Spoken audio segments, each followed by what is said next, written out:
You already know that it's Halloween, and you know what that means. Horror games. I love them. They offer some of the best gameplay experiences that I've had, with the combination of its tense gameplay, exciting narratives, and overall incredibly well-built atmosphere. Raccoon City's police department shows excellence in the horror level design. Outlast's Chris Walker highlights the genre's stalker trope in a pretty good way, and as mainstream or frowned upon as the series may be, the original Five Nights at Freddy's has a very nerve-wracking gameplay loop on your very first playthrough. There are of course many other horror titles that highlight other factors like sound design, music, story, and psychological impact, because that's the beauty of horror, how you can create fear through so many different means. But what if you made a horror game that almost entirely took away all of these elements? How does that sound? Might sound a bit boring, but there's a game that makes it work. A setting the player may find very repetitive and familiar. And of course, the more familiar something is to the player, as in that they can relate to the setting, the easier it is to make them feel disturbed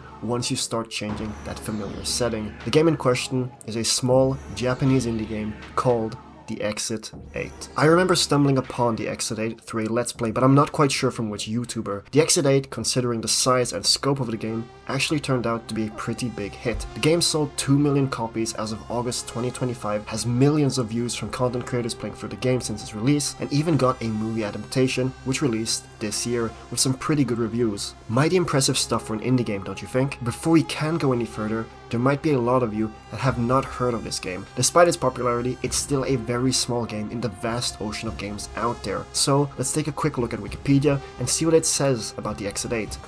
Walking simulator? Way too generic of a description. Okay, let's scroll a bit further down to the gameplay section. Let's see here. Yes, elements of puzzle and psychological horror. That checks out.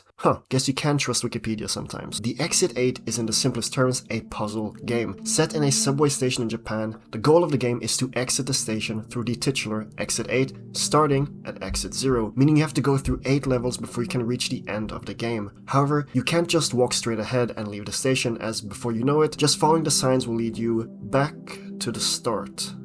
Okay, how did that happen? The puzzle elements here is that in this very hallway that seemingly loops itself over and over again on each level actually changes from time to time, and it is your job to find these anomalies, those small changes that deviate from the hallway status quo. If you find an anomaly, the game instructs you to turn back to progress to the next numbered exit, and if no anomalies are found, you just walk on ahead. Wikipedia, I know, going back to it, labeled this as a spot the difference type game, and that is basically what it comes down to. You have to memorize the original hallway's layout, and on each walk through it, have to determine whether or not there's something wrong here, or if everything checks out. If you do make a mistake on whichever numbered exit you may have reached, you are sent straight back to Exit 0, and this does lead to some frustration, as some of these differences, they're really hard to point out. Sometimes the text changes on one of the signs, some extra floor tiles appear, the posters change, or this.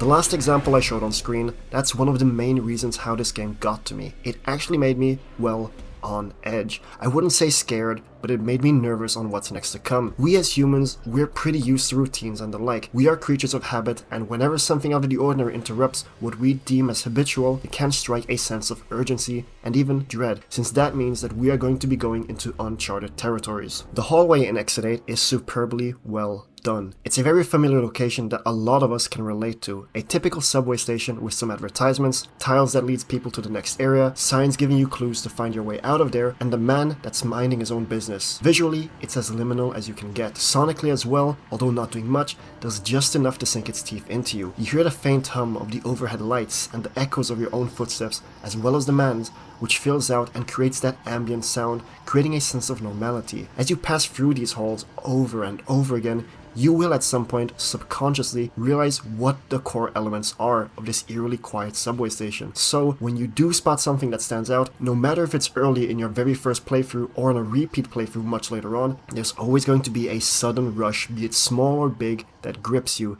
that something here is not right. Although I do think the smallest anomalies are the ones that get you the most, we must first take a look at the bigger, more standout anomalies that make you stop, make you gasp aloud, and turn back instantly. Although they are the easiest anomalies to deal with since they are very clearly, well, not meant to be there, they are effective. The scariest one for me was this moment here. I was looking around searching for anomalies, having passed the man, only to realize that his footsteps suddenly stopped, and I turn around and bam, he's right there, right behind me. Honestly, the man in his anomalies are crazy effective. Normally, he's just walking to the next exit, paying no attention to you, but if he's affected by an anomaly, yeah, you can get scared pretty quick. His face can be glitched, he can walk past you smiling ominously, stare you down, be oversized, and the big one, chase after you, where when you get caught, leads to a death screen and game over, restarting the game. Considering the amount of anomalies, there are only very few that can actually end the player. There are 36 anomalies in the game, with 6 of them being fatal,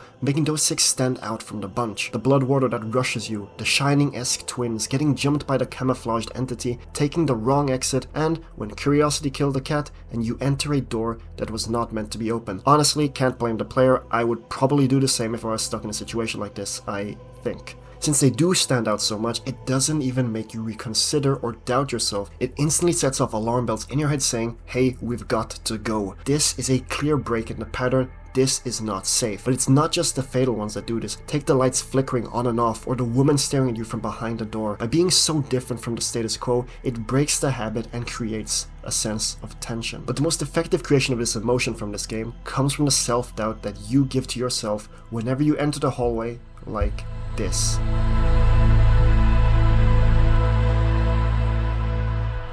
You get the feeling that something is not right, but you know, just know that there's something wrong here, but can't prove it. Is there an anomaly here? Or are you just too paranoid and imagining something? Either way, the game puts you at odds with yourself in a state of limbo, and at some point, the loops add on each other and they start to break you in a way. You stop paying attention to some areas, since another anomaly has taken up the main spot in your working memory, and it makes you uneasy. These small changes like the missing door, watching security poster, out of place doorknob, or face tiles on the floor, changes so small that my brain has realized that something is wrong, but I haven't been able to connect the dots just yet. It's brilliant. So simple of a concept, but manages to touch upon the most important parts that create fear and tension, making this a very memorable horror game.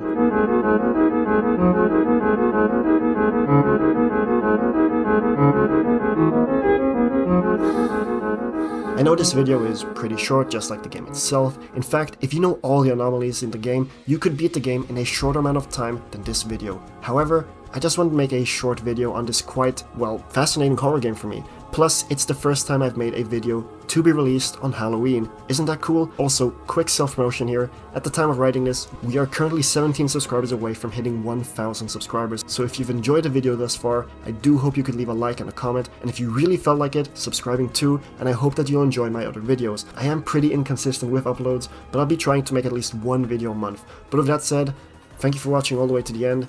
I hope you enjoyed the video, and hope to see you in the next one. So happy Halloween, play some scary games, watch some scary movies, have some fun trick-or-treating, and storm out.